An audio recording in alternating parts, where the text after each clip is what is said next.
I pozdrav braćo i dobrodošli u novi klip. Danas ću vam ljudi pokazati kako da skinete Stumble Guy na vaš PC na veoma lak način, a vi ostavite like i bacite sub i uživajte u ostatku klipa.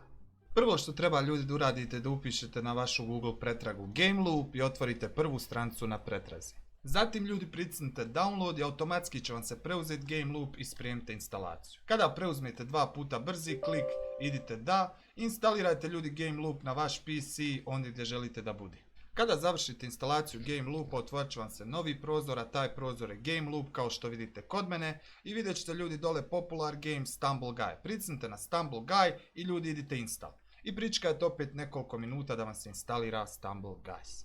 Pošto igrica ne zauzima puno, brzo će vam se preuzeti, kao što vidite 102 MB treba, tako da ljudi uživajte. Naravno, nakon instaliranja Stumble Guysa pokrenut će vam se GameLoop player i opet pričekajte koji minut da vam se loada igrica. Kad završite ljudi čitav proces instalacije Stumble Guysa, možete ovo ovdje x-ovati, odite ljudi ovdje na mi i uglavnom tu vam se nalaze vaše instalirane igre. Sada ću još samo da pokrenem Stumble Guys čisto vi da vidite da sve radi, da je sve kako treba i naravno ljudi pišite mi komentare i pišite vaša mišljenja da li da igramo Stumble Guys zajedno.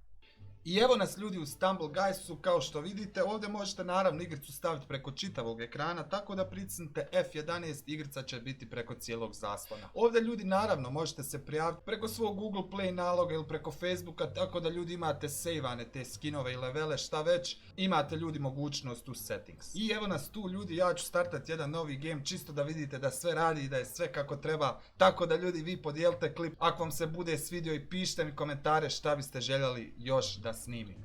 Ovdje imate ljudi kontrole kako hodate, ovdje imate kako skačete, tako da ljudi sami ćete se tu šteliti, ja mislim da ovdje nema ništa puno teško, imate ovdje lijevo da hodate i desno da skačete. Tako da sad koliko vam treba vremena da se štelnete, ali uglavnom lagano je kao što vidite, ide to bez ikakvih problema.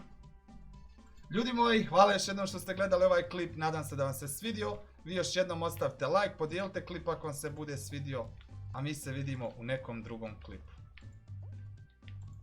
I čao!